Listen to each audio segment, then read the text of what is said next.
Estamos en el aire. Buenas tardes.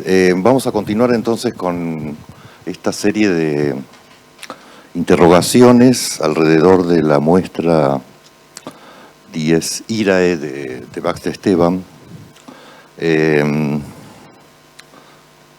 Este panel, que será seguido por otro, se llama Poder y Tecnología. Nos acompañan, bueno, después voy a hacer las presentaciones formales, pero nos acompañan Víctor, Claudia, que tiene parientes que acabamos de descubrir, y los niega, eso es lo más triste, y Jazmín. Yo tengo acá unas palabritas para decir, que van a ver que retoman un poco las palabras de Diana, de Ferrer y de Diego. No, son 4 palabras nomás, pero me parece necesario como para enmarcar un poco las intervenciones que me adelantaron por correo que iban a hacer. De hecho, bueno, la relación tecnología y poder ha sido un tópico de la teoría casi desde siempre. No hay, creo, teoría económica o política que no haya intentado resolver de un modo o de otro esa tensión constitutiva del progreso, entre comillas. Nosotros vivimos un tiempo de aceleración, e incluso desde el punto de vista teórico de aceleracionismo, de ahí mi pregunta a Diego, razón por la cual muchos de esos paradigmas hoy son retomados con un fervor inimaginado hace 10 años apenas. La muestra que nos convoca se llama Dies Irae, y el nombre cita uno de los fragmentos de Saber y de Creencia, es decir, un meme, uno de los memes más antiguos de la humanidad. Compuesto en el siglo XIII, el Dies Irae ha sido sampleado por Mozart, por Mahler, por Chopin, por Liszt, por Berlioz, pero sobre todo por los musicalizadores de películas como El Resplandor, La Guerra de las Galaxias y Frozen. Max identifica el Dies Irae con el fin de la modernidad. Yo voy a retomar este asunto desde un punto de vista de la teoría política en algún momento, entendiendo modernidad como el intervalo que va desde el capitalismo mercantil del Renacimiento, los primeros viajes coloniales, lo que Sloterdijk llamó la navegación cristiano-capitalista, y la imprenta, hasta el capitalismo financiero, el agotamiento medioambiental como efecto del extractivismo y la digitalización como nuevo lenguaje universal y como tecnología que modifica el estatuto de lo viviente por la vía de la intervención en los códigos genéticos. Esas son las infraestructuras del capitalismo que constituyen el horizonte de reflexión de Max y sobre todo el horizonte de su intervención estética. El asunto, como he dicho, ha sido investigado por la teoría política y Marx acuñó la confusión entre Max y Marx. Ha sido bastante frecuente en la preparación de estos eventos y ya con Diego nos hemos comprometido a armar una mesa sobre Marx, esta vez como homenaje a Max. Decía entonces, la infraestructura del capitalismo que constituye el horizonte de reflexión y de intervención estética de Max de Esteban. El asunto ha sido investigado, como he dicho, por la teoría política y Karl Marx acuñó el designante General Intellect, que por esos misterios de la semántica histórica se parece mucho al designante inteligencia artificial general. Es decir, que confrontadas con el Dies Irae, el original, pero también la versión de Max, tenemos que notar que si bien hay una extinción, hay también un juicio final, un veredicto y una redención posible, asuntos que por supuesto le importaron a Kafka, le importaron a Benjamin, etc. Y le importan a Bifo, creo. De modo que tecnología y poder no establece una ecuación que se resuelva necesariamente en una dirección. Como dijo un viejo maestro, donde hay poder, hay resistencia, y creo que eso es lo que hoy nos conviene discutir. Vamos a empezar por Víctor, entonces, voy a ver si conseguí que cargara tu biografía, pero en todo caso, bueno, Víctor ha sido declarado recientemente intelectual ilustre. ¿Cómo es el título? ¿Ciudadano ilustre o no? No, ciudadano ilustre no. No. Persona destacada. Personalidad destacada de la ciencia argentina. Y dirige hace tiempo. Hace un tiempo. Joven, sí. Menos, yo pensé que era más reciente. Bueno, te daremos otro en cualquier momento. Siempre. Es total. Bienvenido. Y es además directora aquí en 3 de febrero de la carrera de especialización en genética y derechos humanos, que es una carrera, digamos, particularmente sensible a los temas que tienen que ver con esta mesa y esta muestra. Bien, innumerables publicaciones y una, sobre todo, experiencia ética en relación con estos temas que conviene subrayar. Víctor, te cedemos la palabra. Muchísimas gracias, Daniel. Saludo a la audiencia, a mis colegas acá en la mesa, y nada, vamos a charlar un poco. Yo supongo, por lo que vi de los CV de ustedes, y creo que alguien presentó algo que iba a presentar, van a ser presentaciones, digamos, no coordinadas para nada. Yo soy genetista, entre otras cosas, pero principalmente genetista, y voy a hablar sobre genética, que es una de las tecnologías mencionadas por varios de los que hablaron antes acá, sobre todo Max y demás, y bueno, tiene uno de los tópicos, uno de los temas de su exposición, que tendremos el gusto de ver mañana, es sobre ingeniería genética y demás. Yo tengo preparado algo para no irme por las ramas, y porque Daniel me dijo que no podía hablar más de 10 minutos, así que yo creo que esto no va a llevar más de 10 minutos. Son y 10. La ciencia y la tecnología son actividades que hacen a la esencia de los seres humanos. De hecho, el dedicarse a la ciencia y de gozar de los beneficios de la actividad científica son derechos humanos fundamentales. Sin embargo, ni la ciencia ni la tecnología son neutrales. Y como toda actividad humana, están impregnadas de valores que van evolucionando y cambiando con los tiempos. Además, engendran un poder en nuestras sociedades que está sumamente concentrado. Y entonces a mí me va a interesar, a lo largo de estos 10 minutos, ver aspectos éticos del quehacer de la tecnología y del manejo del poder tecnológico en la sociedad.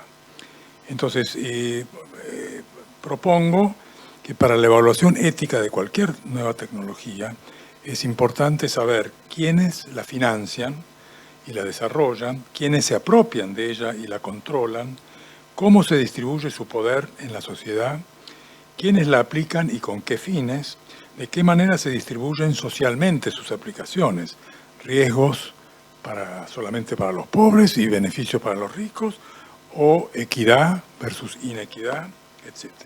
Las respuestas a estas preguntas indicarán si el uso del conocimiento científico tendrá como finalidad el bienestar de la humanidad con justicia y equidad, o si en cambio se usará para mantener e incrementar el poder económico de una minoría. El hecho incontrovertible y éticamente inaceptable es que actualmente las principales aplicaciones de la ciencia y la tecnología son para aumentar la concentración de poder de las grandes empresas tecnológicas y para la guerra. Entonces voy a dar algunos ejemplos históricos y actuales sobre,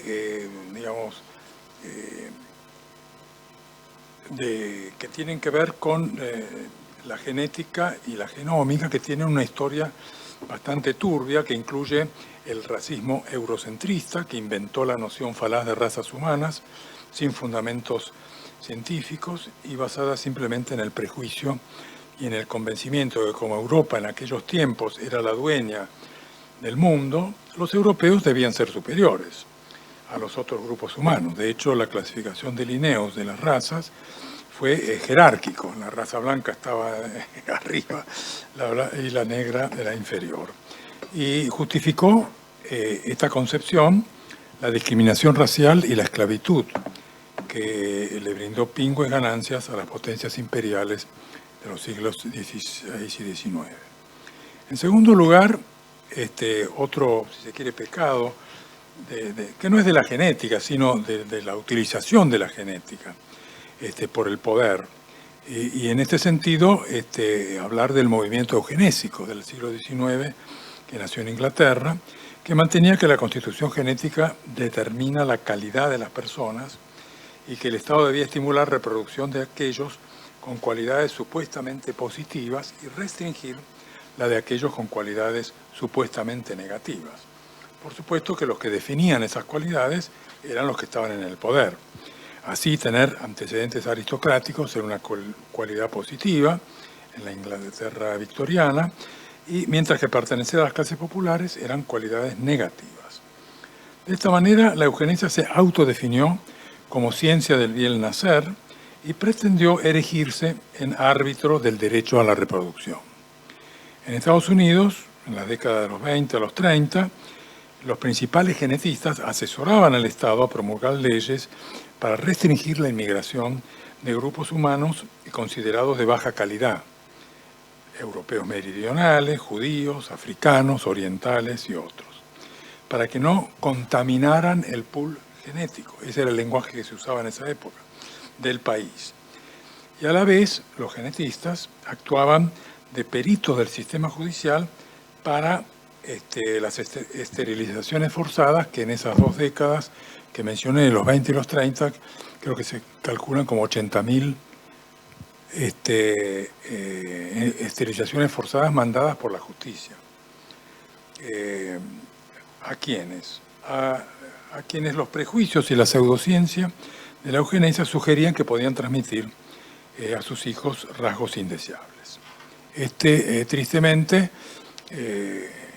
como es de público conocimiento, esta concepción fue el modelo que siguieron los nazis para desarrollar su doctrina de la higiene racial, que comenzó en realidad asesinando enfermos con enfermedades genéticas, y después con la que se probaron los camiones de gas. Y después siguió con lo que sabemos del horror del Holocausto. Lo importante, nuevamente a mencionar, es que estos conceptos pseudocientíficos de pureza étnica y la figura estigmatizada del otro, el diferente, basados ambos en la tergiversación de la ciencia genética por parte de los propios genetistas de la época, en realidad sigue presente. Pregúntenle en Estados Unidos a cualquier afrodescendiente cómo si existe el racismo o no en Estados Unidos. 2 deformaciones interesadas de la genética, además, que han hecho mucho daño al desarrollo de esta ciencia, son el reduccionismo genético, que sostiene que la principal explicación de la salud, la conducta, los fenómenos sociales, los estilos de vida, han puesto todo en la bolsa, está en los genes, y que por ende los fenómenos humanos pueden reducirse al efecto de genes. Otra distorsión, el determinismo genético, que pretende que los rasgos humanos influenciados por genes son características fijas, y no modificables por cambios en el medio ambiente físico, biológico y social. Esta doctrina se usó en Estados Unidos en el siglo XX para justificar la falta de fondos para la educación pública a los afrodescendientes. Nada puede ser más falaz que todas estas afirmaciones hechas sin base científica ni apoyadas por evidencia. En realidad, por el contrario, indica que todas las características humanas de cualquier tipo, físicas, mentales, funcionales, emocionales, de salud, enfermedad, resultan de la interacción permanente e influencia recíproca de factores ambientales y genéticas. No hay ninguna característica humana que dependa exclusivamente de algún gen o de más de un gen. También se podría decir que no hay ninguna característica humana que dependa solamente del medio ambiente. Lo que sí decimos es que existe una interacción que está, por cierto, comprobada científicamente por el mecanismo de la epigenética, que no tengo tiempo ni ganas mucho de meterme en detalle, porque no es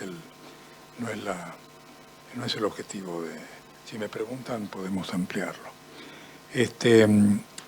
Actualmente existe en el mundo una tendencia fomentada por intereses comerciales y los medios de difusión hegemónicos a considerar a las personas sanas como enfermos potenciales, expandiendo las definiciones de enfermedad al mayor número posible de personas y de condiciones de salud basadas en marcadores bioquímicos, genéticos o morfológicos, y exagerar el rol de los factores genéticos en la mayor cantidad posible de dolencias. Voy a ir acortando.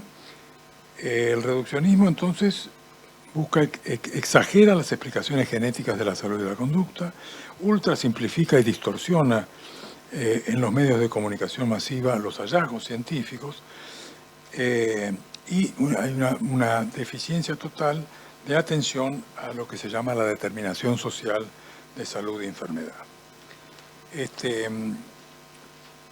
Lo importante desde la óptica de los derechos humanos es que estos enfoques pueden vulnerar derechos humanos fundamentales. Por ejemplo, el derecho a que el ser humano y su conducta no sean reducidos al efecto de sus genes, el hecho a no ser discriminado o estigmatizado por sus características genéticas, a no ser discriminado por el origen étnico, el derecho a la autonomía reproductiva, el derecho a la salud y a no ser discriminado por enfermedades raras o preexistentes. El poder económico, y con esto ya voy terminando, los medios de comunicación y algunos genetistas funcionales a intereses comerciales están generando un imaginario social mistificado en el que se pretende reducir la complejidad de los fenómenos de la vida y de la salud, incluyendo la salud mental, al efecto de genes. Este imaginario, sin embargo, es muy poderoso, pues la vulnerabilidad del ser humano y su temor a lo no predecible lo hace muy proclive a aceptar falacias que calmen ansiedad, entre otras cosas, a pesar de los riesgos que implican de discriminación, estigmatización y medicalización. En lo que hace a la salud,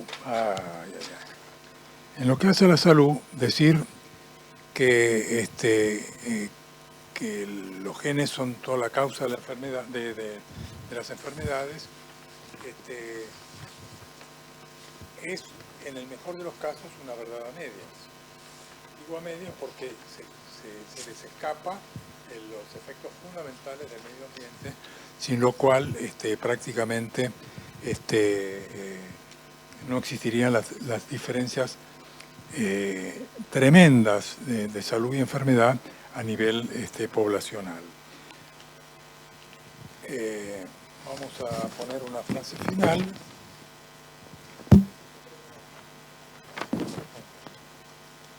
preguntaron si me lo abrochaba, le dije no hace falta.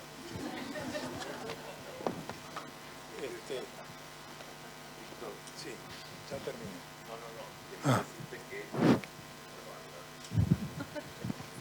Que eso es el problema de los livings, que quedan lindos pero no sirven para nada.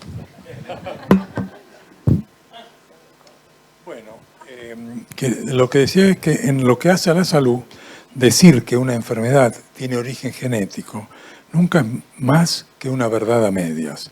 El hecho que intervengan factores genéticos en la causalidad de una enfermedad no debe implicar ni valoración moral de ningún tipo, ni justificar modelos biomédicos hegemónicos que están actualmente en boga, ni medicalización. Y en realidad no existen ni genes buenos o malos. Eso es una falacia. Un genoma es tan bueno como el medio ambiente con el que interactúa. Y no se puede fraccionar digamos, el componente genético y el componente ambiental de ninguna característica humana, de salud o patológica. A mí muchas veces me preguntan, bueno, pero la inteligencia, ¿qué es? Ahí yo leí que es 50% debido a los genes, 50% debido al ambiente. Eso es una patraña, eso es una falacia. Toda característica humana es compleja, porque los seres humanos son muy complejos. Ya Diego a mí me pateó muchos tableros con su excelente exposición, pero lo cierto es que es así. Entonces, para que la genética esté genuinamente aliada a la defensa de los derechos humanos, es necesaria una visión biopsicosocial más equilibrada de la naturaleza humana y el reconocimiento de la importancia de lo ambiental y social en todas las características humanas. Para ello es imperiosa la desacralización del ADN y la condena al reduccionismo y determinismo genéticos. El Estado y la sociedad deben estar vigilantes para asegurar equidad en los beneficios de las aplicaciones de la tecnología genética a la salud y evitar que la brecha de la inequidad siga aumentando por el uso de tecnologías que son de dudosa eficacia y con precios exorbitantes, ese es otro tema, accesibles solamente a la gente de altos recursos. Por ahora, nada más. Preguntas las que quieran cuando corresponda. Gracias, Víctor. Vamos a presentar ahora a Claudia.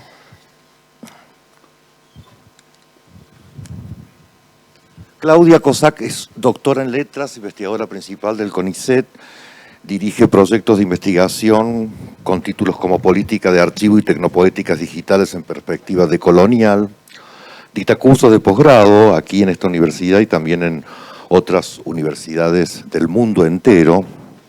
Algunos de sus libros son la antología LITELAT, volumen 1, Antología de Literatura Electrónica Latinoamericana y Caribeña, Tecnopoéticas Argentinas, Archivo Blando de Arte y Tecnología, Poéticas, Políticas Tecnológicas en Argentina. Claudia quería empezar con un video, sí, con un fragmento de un video de Max. Así que ahí lo van a mostrar. Who knows? But my bet is that AI's impact in the job market will be immense, no question about it. But it's not technology's problem. It might become a political problem. Who knows?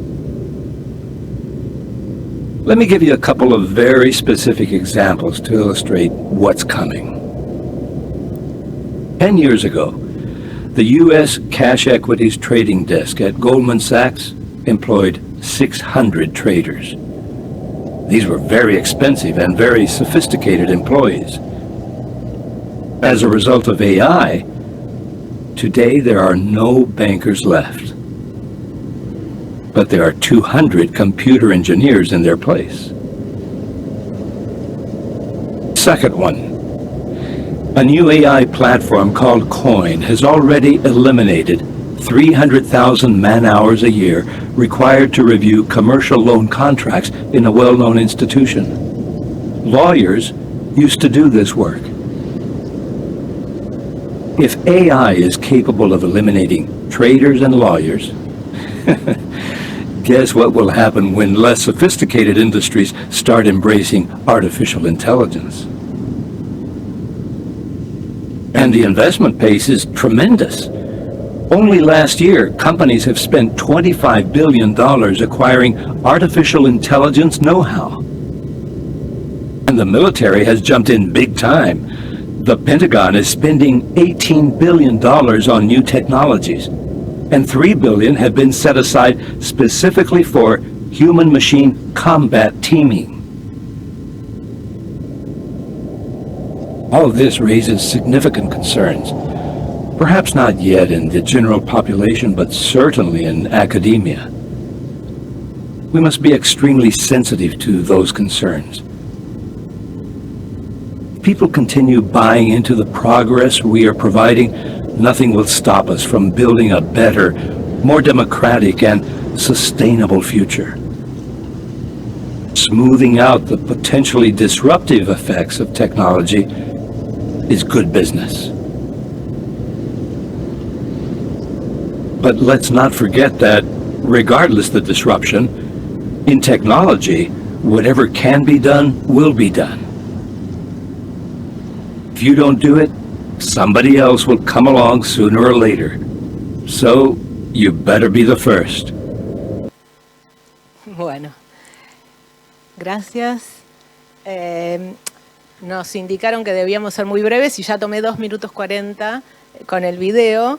Esto, bueno, y encima tengo el teléfono para leer porque me quedé sin tinta en la impresora esta mañana, anoche en realidad.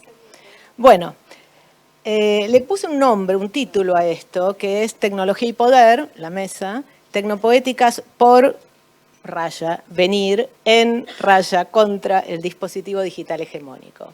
Y querría comenzar entonces con unas frases que pueden escucharse en la parte que ustedes escucharon y vieron del video, A Forest, de 2019, de Max Esteban, que asumo es parte de la muestra que veremos mañana.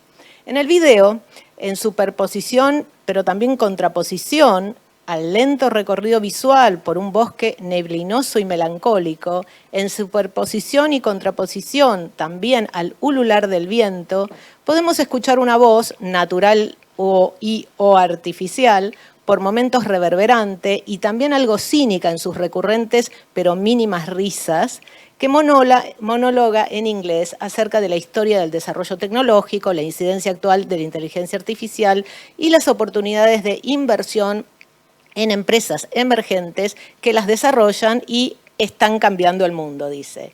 Hacia el minuto 9, que es lo que ustedes vieron, dice en un momento, yo voy a dar mi propia traducción, seguramente difiere un poquito de la que leyeron, asumo que el impacto, y está pensando en el impacto negativo de la IA, en el mercado del trabajo será inmenso. No hay dudas al respecto. Pero eso no es problema de la tecnología, aunque pueda convertirse en un problema político. Jeje, quién sabe. Poco después da ejemplos concretos, los escucharon, y habla de posibles efectos perjudiciales y de escollos en el camino de la inteligencia artificial que la gente en general no advierte, pero que sí se discuten en ámbitos académicos, como este, para acto seguido terminar diciendo que como todo lo que en tecnología se puede hacer se hará, es mejor ser los primeros en hacerlo, de lo contrario, otro lo hará antes. En estas pocas frases se cifran argumentos centrales del dispositivo tecnosocial que la modernidad occidental desplegó sobre el mundo y que llegan hoy al dispositivo digital hegemónico contemporáneo. En primer lugar, el argumento de que el problema no es la tecnología en sí misma, sino en todo caso su uso o ciertos efectos colaterales indeseables. Con todo, la filosofía de la técnica crítica ha desmontado hace mucho tiempo ya tal ideologema, que puede sintetizarse en el supuesto carácter neutro de la tecnología. Porque de hecho el problema sí es de la tecnología, en cuanto la misma es siempre política. Decía hace muchos años Herbert Marcuse: ante las características totalitarias de esta sociedad, no puede sostenerse la noción tradicional de la neutralidad de la tecnología. La tecnología, como tal, no puede ser separada del empleo que se hace de ella. La sociedad tecnológica es un sistema de dominación que opera ya en el concepto y la construcción de técnicas.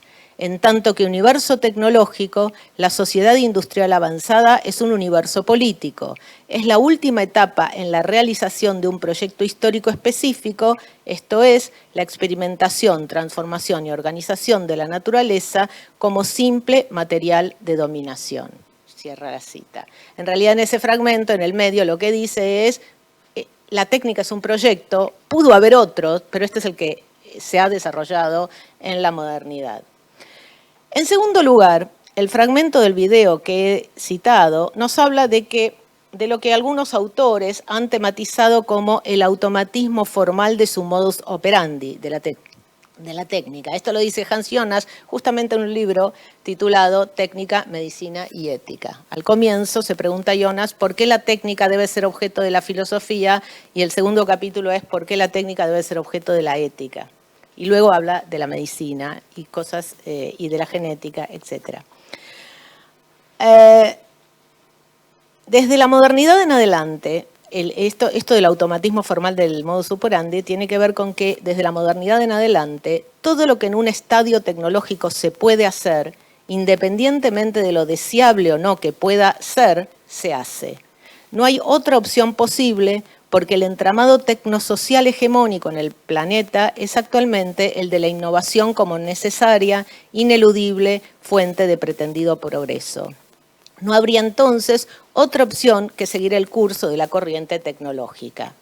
Tales ideologemas se vinculan en la actualidad con lo que suelo llamar dispositivo digital hegemónico contemporáneo, sustentado por una serie de premisas naturalizadas que pasan inadvertidamente como verdades absolutas acerca de nuestro modo de ser y habitar el universo tecnológico, como por ejemplo la presuposición de equivalencia entre modernización tecnológica e innovación conducentes a un progreso real, cuando es solo formal, basado, como mencioné, en el automatismo operatorio del avance de la técnica, la proclamada neutralidad de los datos y la información, o la pretendida libertad de elección y empoderamiento democrático, de eso habla en el video La Voz también, implicado en la puesta a disposición global de nuestros datos, lo que remite en cambio a nuevas formas de extractivismo con fines comerciales o políticos en vinculación con la data vigilancia.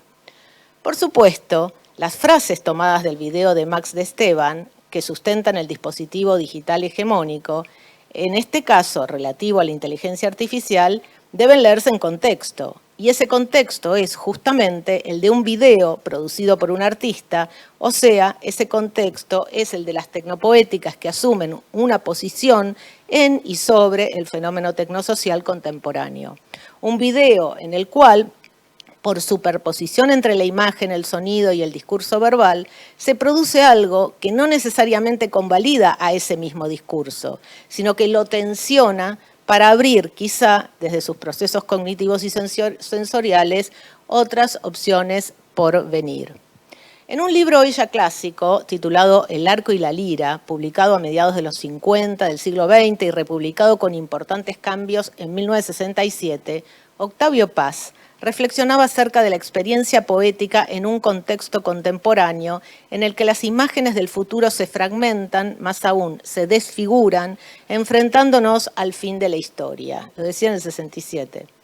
De allí que no resulte tan extraño que en sus 300 páginas dedicadas a la poesía y por extensión a la experiencia poética que da lugar a poemas en otros lenguajes artísticos, como la plástica, la música, la danza, dice, la palabra futuro aparezca 62 veces.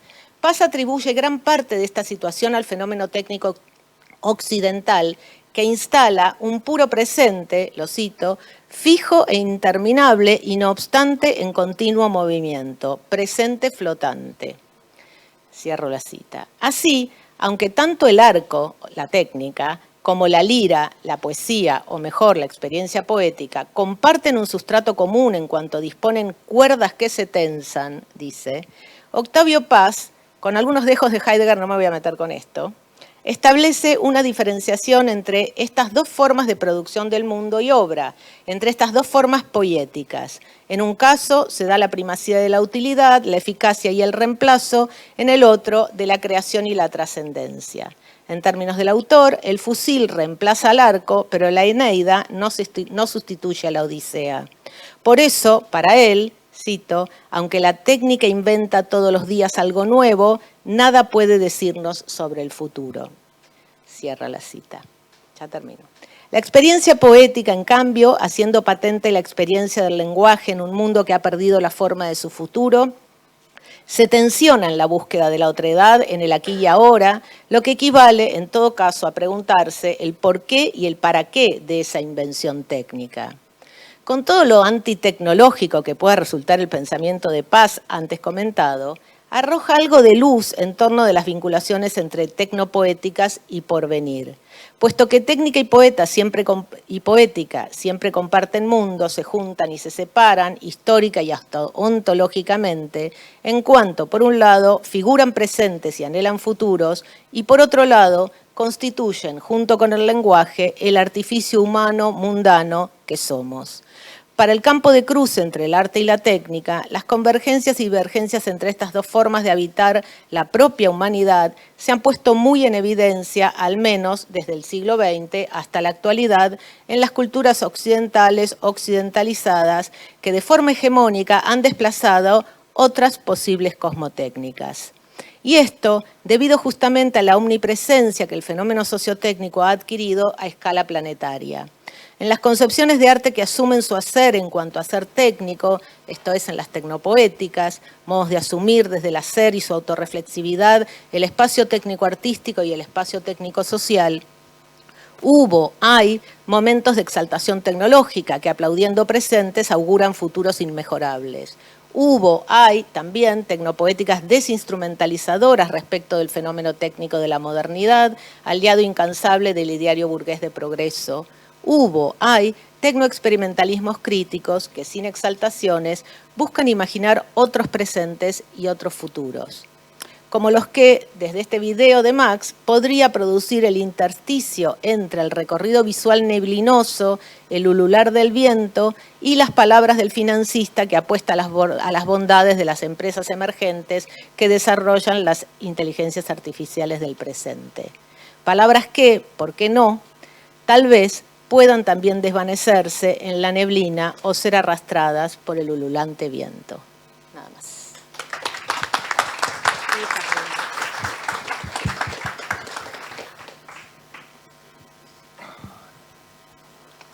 Bien, gracias.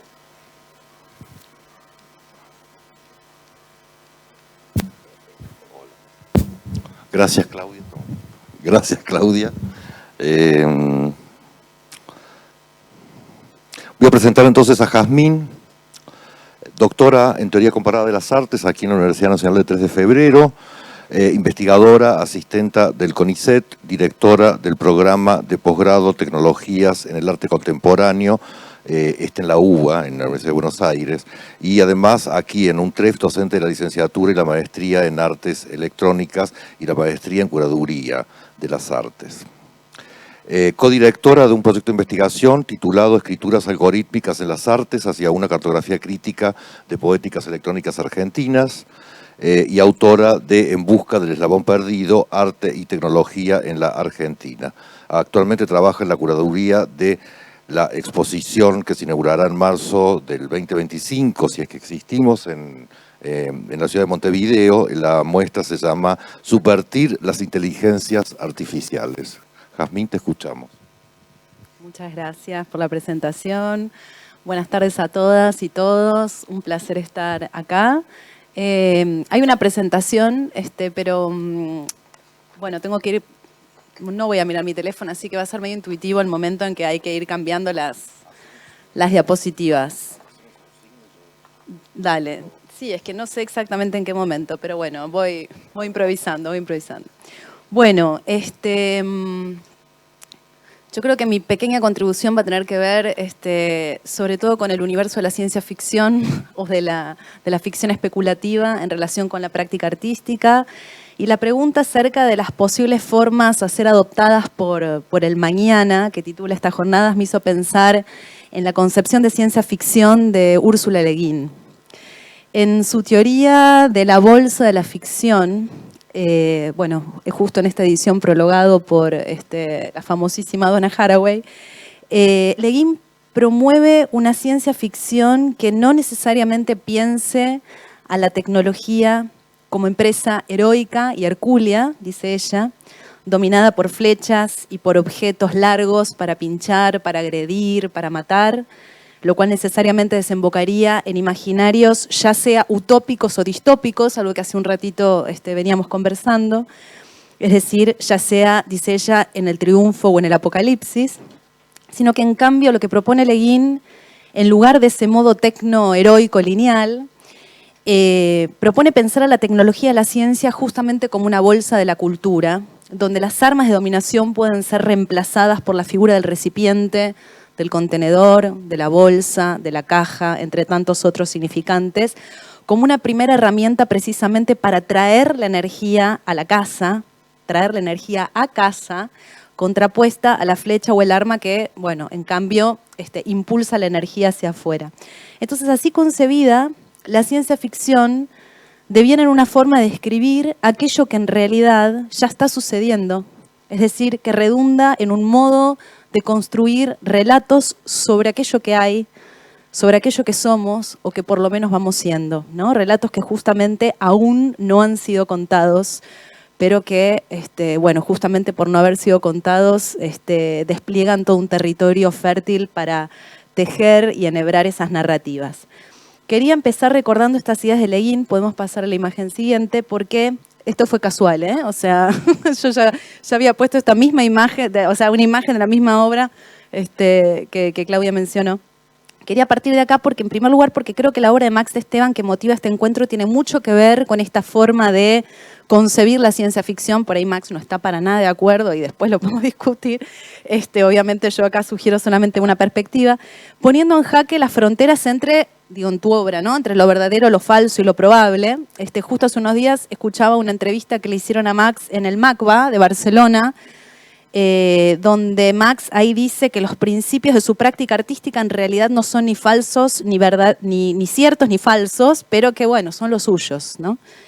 Que me parecía que entrelazaba precisamente con esto. Podemos pasar a la siguiente imagen. Por otra parte, los planteos de Leguín me daban el pie para pensar sobre estas relaciones inmensas, descomunales, colosales, ¿no? Entre tecnología y poder, en dos sentidos complementarios que me interesan particularmente y que tienen mucho que ver también con algunas propuestas académicas que se inscriben en esta universidad, de la que formo parte. Un primer sentido que atañe a la construcción de relatos historiográficos sobre la historia del arte en general y puntualmente sobre la historia del arte y la tecnología, un aspecto, digo, que me interesa especialmente en conexión con las omisiones historiográficas, las vinculaciones entre prácticas artísticas y tecnologías electrónicas en las narrativas canónicas de la historia del arte que no han tendido a incluir sus derivas. Y otro sentido referido a la construcción de metodologías de investigación alternativas diseñadas ad hoc para el abordaje de objetos de estudio contemporáneos que escapan o que resisten o que se escurren de las casillas más tradicionales estipuladas por la academia con mayúscula. Aprovecho entonces esta ocasión, podemos pasar a la imagen siguiente, voy a aprovechar esta ocasión para compartir brevemente con ustedes una experiencia de investigación teórica y de producción artística al mismo tiempo, de la cual acabo de participar hace unas semanas en Santiago de Chile, entre el 3 y el 6 de octubre, en el Museo Nacional de Bellas Artes de Chile, porque estos dos sentidos se vieron entrelazados y después de que les presente brevemente esta experiencia voy a reconectar con esta idea de ciencia ficción que les compartí al principio. A principios de este mes tuvo lugar en Santiago no en Santiago de Chile, en todo el país, yo estuve en Santiago, pero fue algo mucho más amplio, el Festival de la Ciencia, organizado por el Ministerio de Ciencias de Chile y el Servicio Nacional de Patrimonio Cultural, y ahí tuve la oportunidad de compartir un espacio de residencia transdisciplinaria, así se llama, no es un nombre que puse yo, aclaro, por las dudas, un espacio de residencia para la cual fui convocada junto con Wolf Bongers y Mariana Nachmanovich. Mariana es artista visual, argentina, pero vive en Chile desde que es chica, y Wolf es alemán, pero vive hace varios años en Chile. Y ahí está la pariente, sí, porque Mariana casualmente es una hija de un primo de Claudia. Pero sabía conexión. Pero bueno, Wolf viene del ámbito de la academia, igual que yo, digamos, no de la historia del arte, está más vinculado a la literatura y al cine. Mariana es artista visual y entonces justamente el gran desafío, esta experiencia tuvo que ver con ponernos a trabajar en conjunto. Esto tuvo lugar, como les decía, en el museo y fue una iniciativa en realidad de Gloria Cortés, que es curadora del museo y actualmente, ahí podemos dejar esa imagen, actualmente es la curadora de la exposición Luchas por el Arte, capaz han leído algo porque fue bastante controvertida la muestra, se han publicado muchísimos artículos.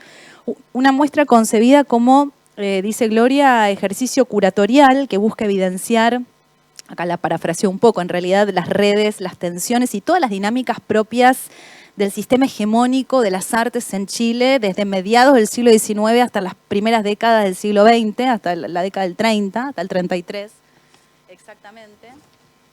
Y la exposición reúne una gran cantidad de obras del acervo del museo que permiten rastrear diferentes cuestiones que en definitiva delinean los distintos núcleos curatoriales de la muestra, como por ejemplo las influencias de los modelos europeos, varias cuestiones de estas resuenan también con la historia del arte argentino, por supuesto, el desarrollo de las tradiciones artísticas locales, diversas problemáticas sociales, la conformación también del campo educativo, ¿no? En relación con las artes, la cuestión del género, la ausencia, la presencia de mujeres artistas, pero la invisibilización de esas voces, de esos relatos y de esas obras. Y la muestra, no sé si alcanzan a ver, pero todos los cuadros fueron desprovistos de sus marcos y agrupados en constelaciones, como medio barburianamente hablando, Bueno, y se armó todo un revuelo que acá no tengo tiempo y tampoco es el punto de esta exposición, ¿no? Pero bueno, en este marco nos invitaron a trabajar en torno a alguna o algunas obras de la exposición y experimentar a su vez con y a través del terreno de la inteligencia artificial para desarrollar colaborativamente un proyecto de investigación y producción libre, con todos los desafíos inherentes a las consignas libres, sobre todo cuando trabajamos dentro del ámbito de la academia y permanentemente estamos como ateniéndonos a protocolos, ¿no? y a metodologías bastante estrictas, pero que bueno, que una experiencia que tuviera como fin en parte la posibilidad de diseñar nuevas metodologías de investigación que eviten segregar la teoría y la práctica, la investigación y la producción en artes y los devenires de la historia del arte moderno y contemporáneo, ¿no? En definitiva. Podemos pasar a la imagen siguiente. Decidimos partir, todo esto lo hicimos en 4 días, si bien 2 meses antes nos fuimos reuniendo virtualmente una vez por semana, la residencia, digo, lo aclaro, tuvo lugar durante 4 días. Partimos de la obra Prometeo encadenado, que es una pintura de Pedro Lira, de fines del siglo XIX, un artista súper conocido en la historia del arte chileno, y armamos entonces un falso documental, dura 11 minutos, así que era mostrarles el video o hablar yo, así que no les puedo mostrar el documental, además que faltan algunos ajustes, pero bueno. Y este falso documental está, ahí nos quedamos acá un segundito, fundamenta la hipótesis de que Prometeo en realidad era Prometea, tanto en la representación de la obra de Lira como, porque podemos volver a la imagen de Lira, por favor, tanto en la obra de Lira porque hay como un humo de una antorcha, no sé si se alcanza a ver en la imagen, pero bueno, que tapa como la zona de los genitales y queda como una zona algo muy ambiguo, y además abajo de ese humo se ve que no hay genitales representados, o sea, no hay nada, ¿no? Pero además decimos Prometeo en la historia de la mitología, ¿no? Como si la historia de la mitología nos hubiera vendido un Prometeo cuando en realidad el personaje original era Prometea. El documental lo que hace es entrelazar imágenes de la obra de Lira, como, la siguiente por favor, imágenes de experiencias que han hecho como en el laboratorio de conservación, ¿no? Trabajando con la obra, la siguiente también, donde se ven algunas cuestiones como a través de tecnologías que buscan rastrear, esta todavía no, por favor. Yo les voy diciendo así, que buscan rastrear lo que hay abajo de la capa pictórica, ahora sí podemos pasar al siguiente, imágenes producidas por inteligencia artificial, imágenes y videos, bueno, que acá están descontextualizados y no les voy a explicar a qué refiere cada cosa, pero pueden ver las siguientes. Ahora podemos pasar al siguiente, gracias. Como esto de la bodega del museo, pero que en realidad fue producida con Midjourney. Una más. De un museo de mitología que se menciona, es un video que hace un recorrido por un museo de mitología que en realidad no existe, o existe pero no sabemos. Otra más, bueno, en un momento se menciona este camino con jabalíes, etc. Pero todo esto está entrelazado con testimonios de especialistas y de artistas que vinieron especialmente al museo durante la residencia y los entrevistamos, los cuales constituyen relatos ubicados en una zona fronteriza entre la realidad y la ficción, ¿no? La encargada, Carolina Correa, que es la encargada de conservación del museo, que dice que lo deja abierto, ¿no? Pero bueno, que al parecer han visto imágenes que darían la pauta de que abajo de la figura de Prometeo habría una Prometea. Gloria Cortés, que es la curadora del museo, de la muestra, como les decía. El dúo Cosiña y León, que son artistas, bueno, muy conocidos también en Chile, en Latinoamérica, en cuya obra además suelen trabajar con estos bordes entre la ficción y la realidad. Nia de Indias, que es un artista y performer drag, quien tiene toda una serie de obras bajo esta idea de Nia va al museo, donde Nia montada entra a diferentes museos y recorre las colecciones de diferentes museos del mundo y se vincula con esas obras proponiendo recorridos guiados por este cuerpo insumiso, ¿no? que se transforma en esta guía drag. Ahí está, en la imagen anterior veían que se pone a interactuar con la obra de Prometeo, ¿no? En la sala. Estas son stills del documental. Patricio Lizama, la imagen siguiente, un especialista en historia del arte y la literatura chilena de este periodo. Y Ana Lom es la última entrevistada, que es una documentalista que justo cuando estábamos trabajando en este proyecto nos enteramos que ella estaba haciendo una obra que se llama Prometea, donde defiende la idea de que Prometeo en realidad era Prometea, porque dice, las mujeres eran las que cuidaban el fuego, entonces Zeus tuvo que haber entregado el fuego a una Prometea, no a un Prometeo, ¿no? Y tiene toda una investigación realizada en ese contexto.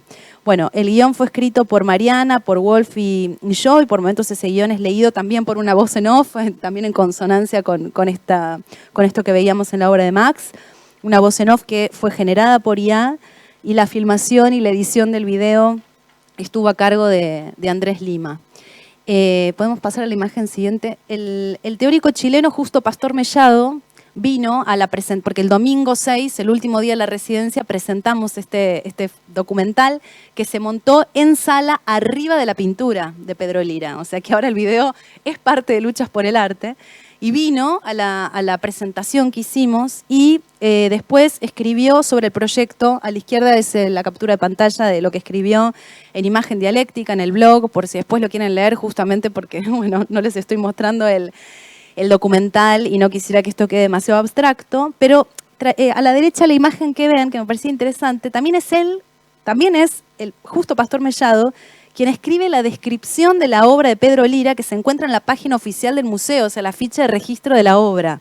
Entonces, allí otra forma de contrastar, pensaba, ¿no? La realidad y la ficción, o de situar esta propuesta en una zona intermedia que incita a repensar los entrelazamientos entre tecnología, historia, historiografía y política, porque en ningún momento del documental se está entendiendo si realmente estamos defendiendo la idea de una Prometea, pero queda todo en una zona ambigua y confusa y de nebulosa, que es justamente donde se ubica esta concepción de la ciencia ficción. Entonces, para terminar, recuperando las ideas de Leguín, recuperando las ideas de Leguín, esta investigación / producción que hemos desarrollado con mis compañeros puede ser pensada esta investigación como un relato de ciencia ficción, pero la ciencia ficción concebida en clave Leguín, ¿no? O Max de Esteban, capaz también. Es decir, concebida como un género mucho menos mitológico que realista, ¿no? Leguín dice un realismo extraño y en clave borgiana agrega, pero la realidad es extraña. Cierro con esta idea, la realidad es extraña, creo que está bien acá.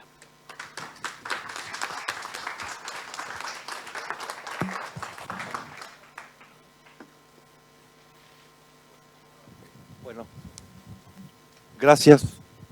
Gracias por las intervenciones, sumamente estimulantes, las tres. Yo tengo una, ¿cómo hacemos? ¿Les digo las preguntas y van contestando? ¿O las tres juntas? No, por eso digo, para que no sea así, te digo las tres juntas.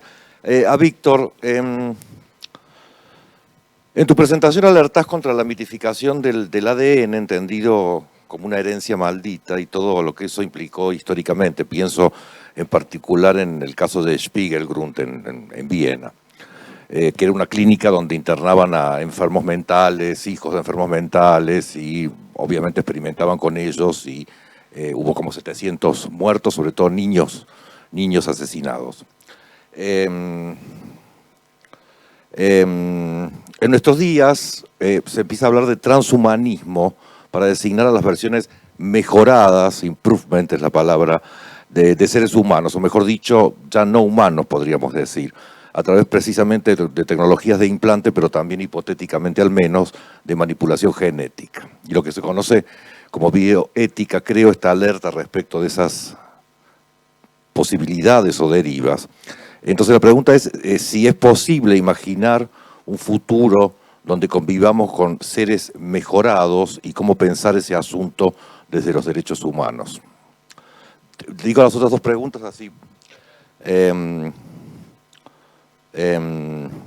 A Claudia, bueno, envidia por lo del arco y la lira, me pareció chapó, o sea, te lo voy a robar. Hablas de tecnopoéticas y experimentalismo crítico como una forma de resistencia a los paradigmas hegemónicos, que habría por ahí que definirlos un poco más, no lo hiciste, entonces por ahí, un poquito así, ¿no? Al mismo tiempo, conocemos la astucia del capital para incorporar incluso aquello que se opone a la hegemonía. Entonces, la pregunta es si existe ese riesgo en el tipo de experimentalismo que analizas y por el cual tomas partido. A Jazmín, vos traías a cuento una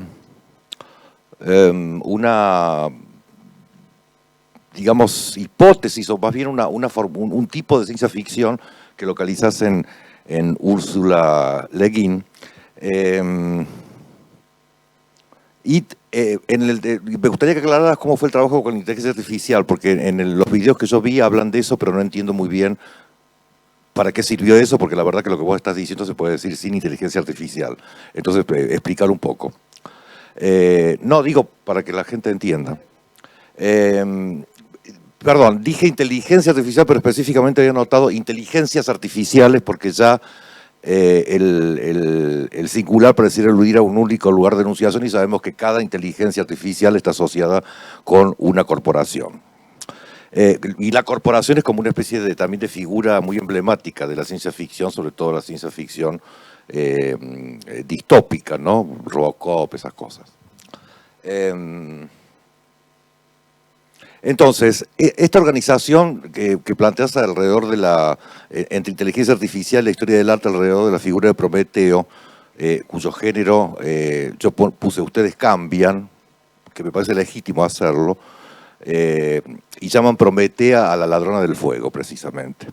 Entonces, vos partís de ese modelo que vendría de Ursula Le Guin, pero yo quería subrayar que ese modelo sigue vigente y que, por ejemplo, está presente, no sé si lo conoces, el poema Mushroom Hunters de Neil Gaiman, escrito, bueno, es un poema hermoso, todavía, búsquenlo, es un poema que a mí todavía, después de haberlo leído 140 veces en todas las clases que pude, todavía me conmueve.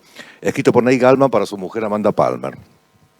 Y ahí lo que postula Gaiman precisamente es más o menos algo muy parecido a lo que vos dijiste. Mientras los hombres corrían estúpidamente detrás de las bestias en un devenir animal muy genéricamente marcado, pero al mismo tiempo condenado al fracaso, las mujeres inventaron la ciencia y la técnica, o en todo caso inventaron una ciencia y una técnica que no está destinada necesariamente a la aniquilación o la humillación del otro, lo que vos decías, la cosa punzante, hiriente, etcétera. Entonces, pienso que esa puesta en duda de los universales, que viene de un cierto modelo narrativo, pero sobre todo ideológico, o si querés conceptual, esos universales que involucran al sujeto de la ciencia, por ejemplo, tal vez, en esa puesta en duda, tal vez se cifre una posible salida a los callejones en los que estamos. Y la pregunta mal hecha que te hago es, ¿qué pensás de esto? Está mal, tendría que haber hecho una pregunta concreta como le hice a ellos. Bueno. Pienso que es muy interesante.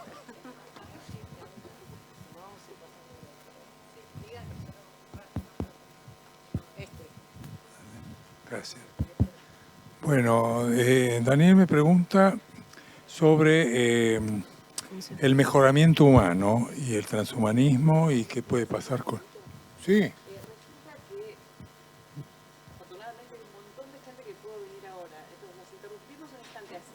Por supuesto. Sí, sí. Pero por supuesto. Claro que sí. Claro. El micro.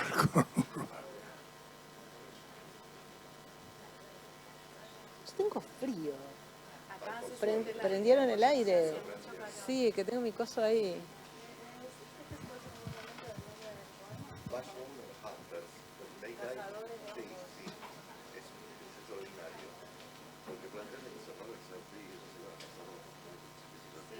Claro, y las mujeres...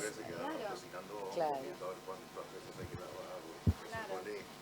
¿Qué hago con el bebé mientras un corazón? Tengo que inventar la mochila para llevar el bebé, para caminar por el bosque que me pongo, y para tener más una sandalia. O sea, entonces dije, no, ustedes no tanta ciencia, que a mí no te lo estudiaban,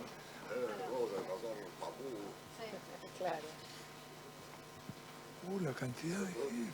Sí, se ve que no eran estudiantes.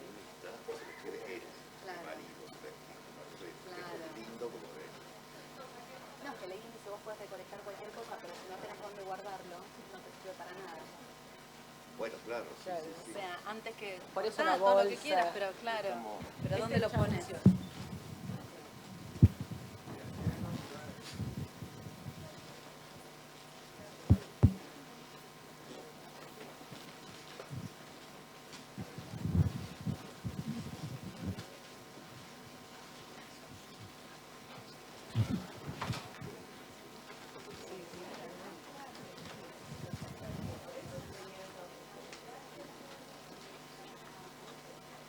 Cuando...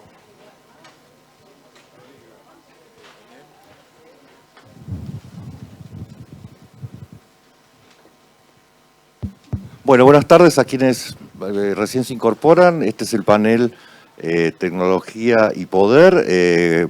Han participado, han hablado Víctor, Claudia y Jazmín, y estamos justamente empezando con la charla, con la discusión. Víctor habló de tecnologías genéticas o de la genética como mitificación. Claudia habló de tecnopoéticas y Jazmín habló de la falsificación de la historia que quitó a la mujer el lugar que le correspondía, que es la ladrona del fuego. Como llegaron tarde, tienen media falta, sépanlo. Esto funciona, creo. Sí, bueno, bienvenidas y bienvenidos. Lamentablemente estamos ya medio terminando, pero creo que hay una mesa que sigue a esta, así que van a poder aprovechar. Daniel me preguntaba, yo hablé efectivamente sobre cuestiones de genética aplicada al ser humano, y entonces me preguntaba qué es eso del transhumanismo y del mejoramiento del ser humano por métodos ya sea de implantes o directamente modificando el genoma. Técnicas para modificar el genoma existen. Se utilizan específicamente, en realidad, para tratar enfermedades, en lo que se llama terapia génica. La terapia génica tuvo una iteración en la década de los 80 y 90 que fracasó, pero una reedición con el descubrimiento de lo que se llama la edición genética, que fue motivo de un premio Nobel hace un par de años, por la cual hoy se puede cambiar el código genético de cualquier gen, digamos, de cualquier célula, de cualquier especie viviente. Entonces, lógicamente eso despierta la idealización y la utopía. Quiere decir que si yo descubro un gen o que puedo trasplantarlo, cambiarlo por el que está, y esa persona va a ser mejor, va a tener un mejoramiento. Bueno, eso me pueden citar y va a aparecer en el código. Es una superchería, en realidad. Primero, porque yo dije claramente que no hay ninguna característica humana que se deba solamente y exclusivamente a los genes. Siempre interviene el medio ambiente. Y lo que hoy está en realidad en boga, para los que leemos este tipo de cosas, pero que proviene desde Wall Street hasta los laboratorios de genética molecular. Y es el hecho de que todo lo que pueda hacerse, decía acá Claudia, técnicamente se va a hacer. Bueno, técnicamente es factible cambiar un gen por otro, pero los resultados están a nivel de terapia de enfermedades genéticas que requieren una modificación del gen, están todavía en periodo de ensayos clínicos. Hay muchos ensayos clínicos que se están haciendo, hay mucho capital financiero que está detrás de estas cosas. Pero sobre todo, el target es el embrión. Target es el embrión. Ya llevamos décadas de fertilización in vitro, que para los que no lo saben requiere tener un embrión en un tubo de ensayo. Ese embrión proviene de una fertilización hecha fuera del útero entre un espermatozoide y un óvulo. Con ese embrión, teóricamente, uno puede cambiar sus genes. Pueden cambiarle un gen, y esto en realidad está por ahora no permitido legalmente en ningún lugar del mundo. Hubo un genetista chino que hace 3 años o 4, en el 18 lo hizo clandestinamente, se se chupó en China, se chupó 3 años de cárcel y ahora se tiene que dedicar a los negocios, al comercio. No puede hacer más genética ni hacer. O sea que está, y es un tema que preocupa muchísimo a la bioética. Están todos los comités de bioética del mundo, desde la UNESCO, pasando por la Organización Mundial de la Salud, etcétera, etcétera, que está tratando de ver cómo se va a hacer la gobernanza de una tecnología tan poderosa, y no habiendo legislaciones adecuadas. Yo digo tecnología tan poderosa, pero en realidad me estoy contradiciendo, porque yo digo que no va a ser poderosa. No va a ser poderosa porque se olvidan de que cualquier rasgo, porque enseguida están, dice, mejoramiento, vamos a tener gente súper inteligente, súper hermosa, yo quiero tener hijos con ojos azules y rubios, y que yo, esas son estupideces en realidad. ¿Por qué? Porque, vuelvo a decir, ningún rasgo, y sobre todo los rasgos de la conducta, dependen mucho más del medio ambiente que de las variaciones genéticas. Así que yo no creo en para no extenderme demasiado, no creo en el transhumanismo, no creo en el mejoramiento humano. Lo que pasa es que hay algo legítimo, y es la discusión sobre qué diferencia hay entre tratar una enfermedad genética o mejorarla. No es una división tajante entre una cosa y la otra, porque para cualquier enfermedad, sea genética o no, siempre hay algo que la medicina va a poder hacer para mejorar la salud o el bienestar de las personas enfermas. Bueno, y eso es un mejoramiento de la calidad de vida, ¿no es cierto? Mejoramiento, dije la palabra.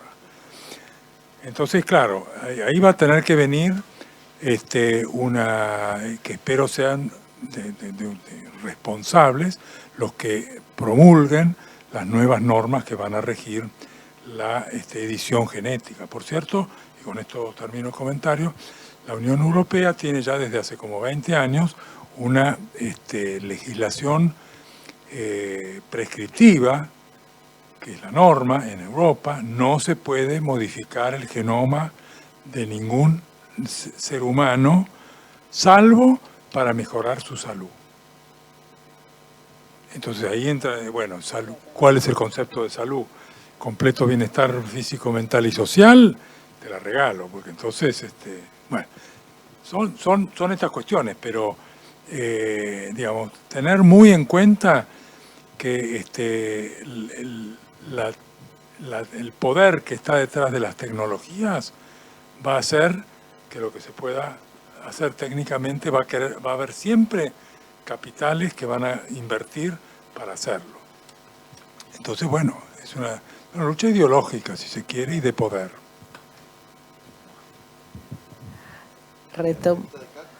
Claro.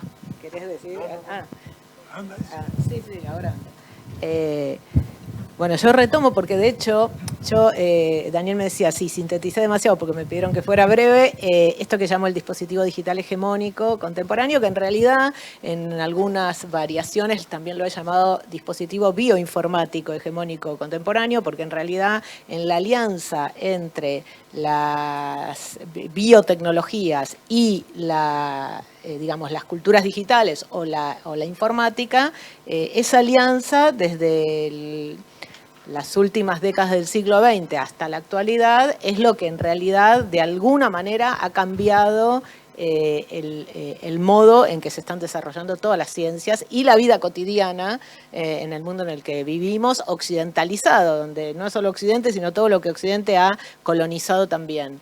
Ese dispositivo tiene que ver justamente con una cantidad de premisas, presupuestos, que se dan por sentados o se naturalizan.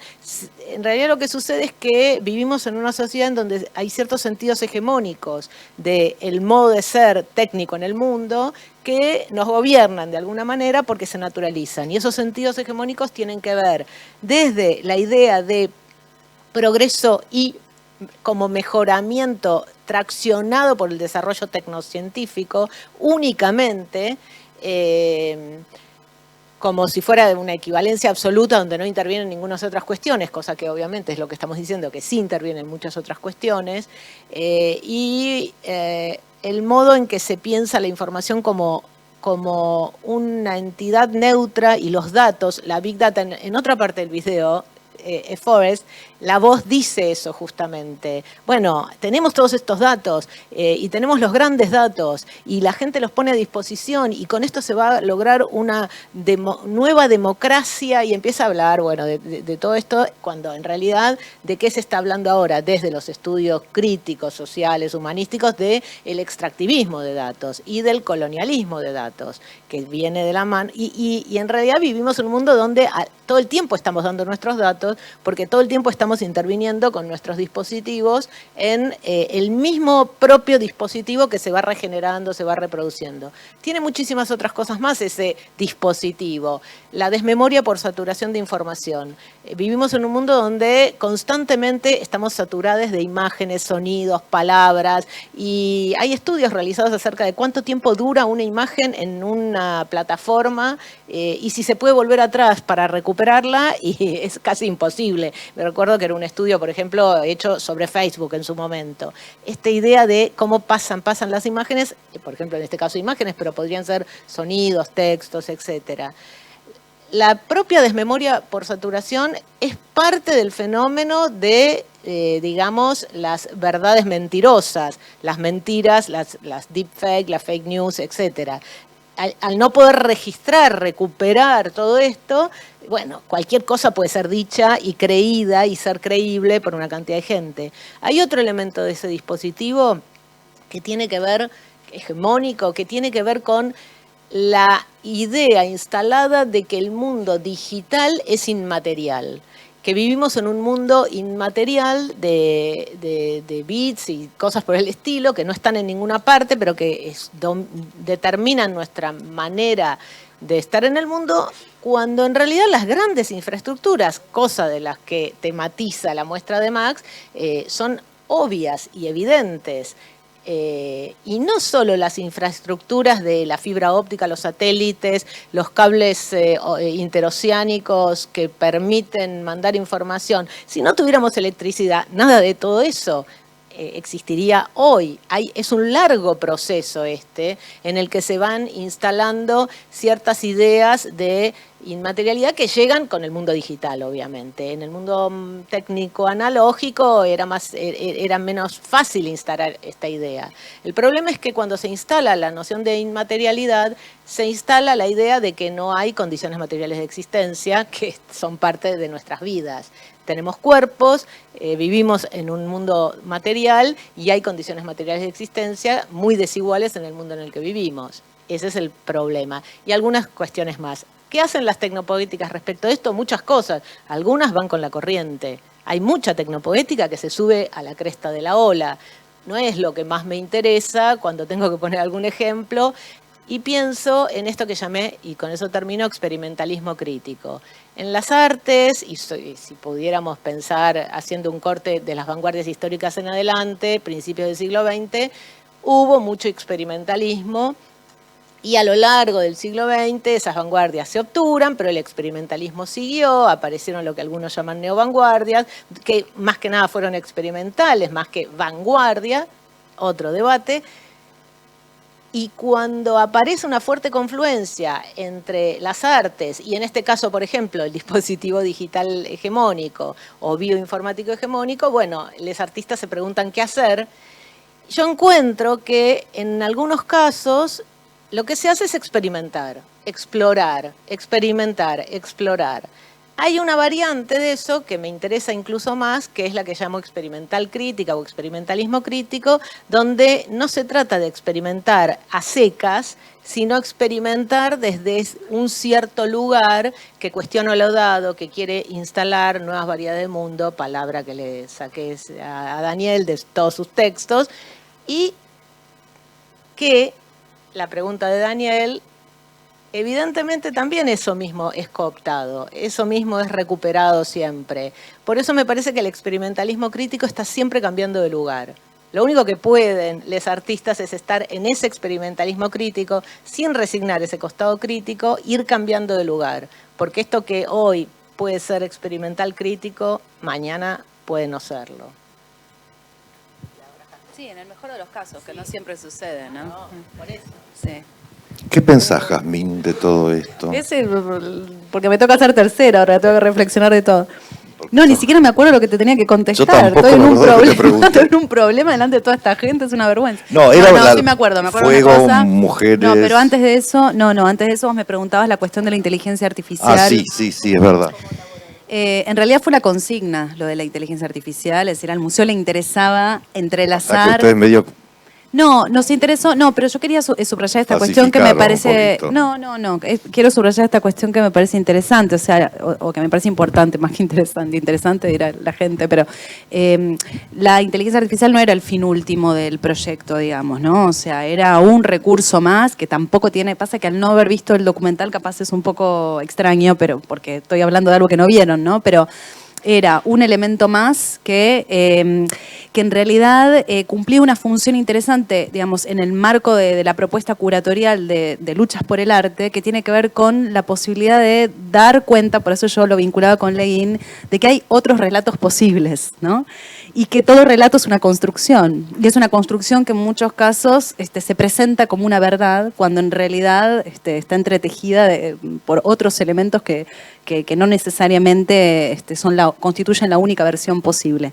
Entonces, todas estas imágenes y videos que aparecen en distintos momentos y no tienen protagonismo, tienen mucho más protagonismo los testimonios de los entrevistados, aparecen para justamente dar cuenta de abrir un signo de pregunta, ¿no? De esto es así, estas imágenes tienen como, y pueden pasar por ciertas, ¿no? Como la bodega del museo, como ese campo donde aparecen los jabalíes en relación con un relato de unos artistas que decían que atravesaron un campo de jabalí, encontraron un libro donde vieron que Prometeo parecía Prometea, pero esto, el modo también en que todo está planteado no toma partido, ¿no? No cae en esta cuestión distópica u utópica, sino que despliega toda esa zona intermedia que me parece que es la zona más rica para la reflexión, justamente. ¿Qué plataforma usaron?